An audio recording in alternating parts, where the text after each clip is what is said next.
So guys চলে এসেছি আমাদের মোবাইল স্ক্রিনে। গলার অবস্থা খুবই খারাপ, বাট ভিডিওটা করতে ছাড়িনি। চলে আসবেন ইউটিউবে চলে এসে ফার্স্ট আপনাদের সমস্ত শর্টসে চলে আসতে হবে। ট্রেন্ডিং শর্টসগুলো দেখুন, এটা ট্রেন্ডিং শর্টস আছে। একটা ছেলে এরকমভাবে ঠিক ভিডিওটা বানিয়েছে, দেখতে পাচ্ছেন। বা এরকম শর্টসে আসলেও কিন্তু সিমিলারলি সব শর্টসগুলো কিন্তু আপনার সামনে খুলে যাবে এবং আপনি স্ক্রল করতে থাকেন শর্টসগুলো। তো দেখুন এরকমভাবে একটা ট্রেন্ডিং শর্টসে আমি চলে যাব, আপনাদের পছন্দ মতন একটা ট্রেন্ডিং শর্টসে চলে যাবেন। ধরুন এই গানটাতে চলে আসলাম, এই ছেলেটা খুব ট্রেন্ডিং বয়। ধরুন এখান থেকে আপনি ডান দিকে যে অপশানগুলো দেখতে পাচ্ছেন, লাইক কমেন্ট তো আছেই, শেয়ার তো আছেই, বাট এই পোর্শনে আপনার যেতে হবে না। কিন্তু নিচে যে পোর্শনটা রিমিক্স, এই পোর্শনটা খুবই ইম্পর্টেন্ট বন্ধুরা। এই রিমিক্স পোর্শনে কিন্তু ক্লিক করতে হবে। রিমিক্স পোর্শনে ক্লিক করলে দেখুন এরকম অনেকগুলো অপশান আসছে, use this tone, collab, green screen. এখান থেকে কাজ করতে হবে। ধরুন কোলাবে যদি আপনি যান তাহলে এই ভিডিওটার সঙ্গে কিন্তু আপনারটাও হয়ে যাবে। একটা ড্রাফটে ছিল, সো আমাকে স্টার্ট এগেন করতে হবে। আমি স্টার্ট এগেনে যখন ক্লিক করব, দেখুন ভিডিওটি এরকমভাবে খুলে গেল। দেন কিন্তু আপনার নেক্সটে ক্লিক করতে হবে। নেক্সটে ক্লিক করার পরে দেখুন প্রসেসিং হচ্ছে, তো এরকমভাবে প্রসেসিং হতে দিতে হবে। প্রসেসিংটা হয়ে যাক, দেন তারপরে দেখুন আপনার কিন্তু ক্যামেরা ওপেন হয়ে যাবে এবং ওই ভিডিওটার সঙ্গে কিন্তু আপনার ফেসটা চলে আসবে। দেখুন বাই ডিফল্ট আমি একটা গ্রিন ওয়ালের পিছনে বসে আছি। সো এরকমভাবে দেখুন, এরকমভাবে আপনারা জাস্ট রিয়্যাক্ট করবেন। মাথা নাড়াচ্ছি, সবাই এই ভিডিওগুলোই করছে। আর বন্ধুরা এই ভিডিও কিন্তু প্রচুর কিন্তু ট্রেন্ডিং এবং ভাইরাল তো হবেই। তো সিমিলারলি এরকমভাবে যখন আপনারা এই বাটনে ক্লিক করে দিলেন, দেখুন ভিডিওটা কিন্তু অটোমেটিকলি তৈরি হয়ে গেল। দেন এরকমভাবে সেটা প্রসেসিং হচ্ছে। এরকমভাবে যখন প্রসেসিং হয়ে যাবে, এটার উপরে কিন্তু আপনারা টেক্সট থেকে শুরু করে ফিল্টার থেকে শুরু করে সমস্ত কিছু চেঞ্জ করতে পারবেন। দেখুন আমি চেঞ্জ করছি, এখান থেকে ফিল্টার্সে গিয়ে পপ, ডেমি, সফট ইত্যাদি করলাম। যে কালারটা একটু ভালো লাগছে সেটাকে আমি নেবো। জাস্ট এটা টিউটোরিয়াল পারপাস, সেই কারণেই আমি আপনাদের দেখাচ্ছি। এখান থেকে করে আপনারা সিমিলারলি টিক চিহ্ন করে কিন্তু এটাকে সেভ করতে পারবেন। টেক্সট চাইলে আপনারা অ্যাড করতে পারবেন। ধরুন আমি টেক্সটে গেলাম, টেক্সটে গিয়ে কিন্তু আমি এখানে টাইপ করছি, ধরুন জাস্ট ফান এরকম একটা কিছু লিখছি। আপনারা কোনো ইমোজি বা কিছু চাইলে কিছু দিতে পারেন।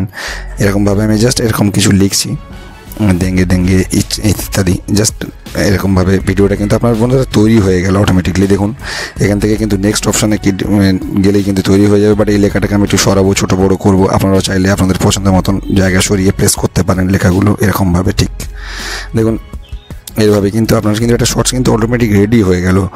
তো এইভাবে করে কিন্তু যখন নেক্সটে চলে গেলাম, নেক্সটে চলে গিয়ে কিন্তু এই যে বাঁদিকে যে পেন্সিল বাটন দেখছেন, এখান থেকে গিয়ে কিন্তু আপনাদের যে থাম্বনেল, সেই থাম্বনেলটা কিন্তু আগে দিয়ে আপনাদের এখান থেকে সিলেক্ট করে নিতে হবে। যে পোর্শনটা খুবই মোমেন্টটা ভালো লাগছে বা ডিফারেন্ট কিছু লাগছে, সেটাকে জাস্ট সিলেক্ট করে নিয়ে টাইটেলে চলে যান। টাইটেলে চলে গিয়ে দেখুন একটা টাইটেল দিন। শার্ট কির মধ্যে আপনারা চেষ্টা করবেন শর্টসের টাইটেল দিতে। তো আমি জাস্ট ফর ফান দেঙ্গে এরকম লিখে হ্যাশ শর্টস এবং ইউটিউব শর্টস, তো এই দুটো জিনিস আপনাকে লিখতে হবে। তার কারণ তাহলেই আপনার খুব ভালো শর্টসে ফিড হবে। তো শর্টস, ইউটিউব শর্টস, যদিও 1 মিনিটের মধ্যে কোনো ভিডিও আপনার শর্টসেই ফিড হয়, তো এখানে শর্টস, ইউটিউব শর্টস এবং এই ভিডিও রিলেটেড যে হ্যাশট্যাগ আছে সেটা কিন্তু দেখে নিয়ে আপনাকে কিন্তু সেই হ্যাশট্যাগ ইউজ করতে হবে। তবে কিন্তু বন্ধুরা আপনার ভিডিও, আপনার শর্টসগুলো কিন্তু ভিউতে বন্যা হয়ে যাবে। তো সিমিলারলি দেখুন আমি এখানে ফানি, হ্যাশ, কমেডি এই কটা দিলাম, দিয়ে নেক্সট যখন ক্লিক করলাম, এখানে আনলিস্টেড করে রাখবেন। আমি আগেই দেখিয়েছি, প্রথমে আপনারা কিন্তু প্রপার এসইও করে দেন, কিন্তু টাইম অনুসারে পাবলিশ করবেন।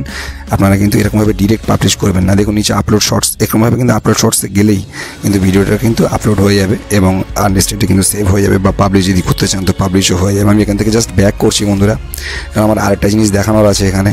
আপনারা গ্রিন স্ক্রিনটাকে কীভাবে ইউজ করেও এটাকে সুন্দর একটি ইউনিক ভিডিওতে তৈরি করতে পারেন, সেটাও আমি দেখাচ্ছি। দেখুন এখান থেকে ব্যাক করে যাচ্ছি, ব্যাক করে আবার এই ভিডিওটা চলে আসছে। এবার খোলাবে না গিয়ে আমি গ্রিন স্ক্রিনে চলে যাবো। দেখুন গ্রিন স্ক্রিন চলে গেলে এরকমভাবে ভিডিওটা প্রথমে খুলে যান, দেন আপনি ডান করবো। এখান থেকে ডান করে দিলে প্রসেসিং হবে ভিডিওটা। দেখুন কত ইজি ওয়েতে বন্ধুরা আপনারা কিন্তু দিনে এরকম অনেক ভিডিও তৈরি করতে পারবেন। এবং শুধু তাই নয়, এই করে কিন্তু মনিটাইজেশনও পাচ্ছে এবং সমস্ত কিছু ক্রিয়েট করছে এবং প্রচুর আর্নিং করছে বন্ধুরা। তো this is very unique way. আপনারা এটা শিখে নিয়ে আপনারা এটা তৈরি করতে থাকুন এবং নির্দিষ্ট একটি চ্যানেলে একটি ক্যাটাগরি অনুসারে আপনারা কাজ করুন। দেখুন রেড বাটনে দিলেই কিন্তু আমি এখানে জাস্ট মুখ নাড়ছি এবং এই ভিডিওটার সঙ্গে কিন্তু তৈরি হচ্ছে। তো এবং এটা প্রসেসে হয়ে কিন্তু অটোমেটিক তৈরি হয়ে যাবে। আপনার জাস্ট টাইটেল, ডেসক্রিপশন দিয়ে কিন্তু ভিডিওটা পাবলিশ করে দিলেও হয়। আমি আজকে বাই ডিফল্ট একটি গ্রিন স্ক্রিনের সামনে আছি, কিন্তু আপনারা যখন অন্য কোনো দেওয়ালে থাকবেন বা কোনো ব্যাকগ্রাউন্ডে থাকবেন সবই কিন্তু রিমুভ হয়ে যাবে। দেখুন এইভাবে কিন্তু ভিডিওটা সিমিলারলি কিন্তু আবার রেডি হয়ে গেল। এইভাবে হয়ে গিয়ে নেক্সট অপশানে গিয়ে যেরকম আমি দেখালাম সেইভাবে কিন্তু সম্পূর্ণ আপনারা করতে পারেন এবং করে গিয়ে কিন্তু ভিডিওটা কমপ্লিট করতে পারেন। আশা করি আমি বোঝাতে পেরেছি এবং দেখাতে পেরেছি বন্ধুরা। সিমিলারলি আপনারা এখান থেকে গিয়েও কিন্তু এখান থেকে পপ, ডেমি যেরকম হয় সেরকম লেখাটাকে চেঞ্জ করে আপনারা কিন্তু সিমিলারলি টাইটেল ট্যাগ ডেসক্রিপশন দিয়ে আপনারা পাবলিশ করে দিতে পারেন। নেক্সটে গিয়ে ক্লিক করলেই কিন্তু সিমিলারলি বন্ধুরা আমার কিন্তু আরেকটা ভিডিও তৈরি হয়ে গেল। এইভাবে আমি অসংখ্য ভিডিও তৈরি করতে পারি এবং সবাই তৈরিও করছে এবং আপনারা সেটা কিন্তু স্ক্রল করে দেখছেন। তো বন্ধুরা ভিডিওটা আর বেশি আগে বাড়াবো না, ভিডিওটা এইটুকুই ছিল। আশা করি আপনারা শিখতে পেরেছেন। থ্যাংক ইউ ফর ওয়াচিং এবং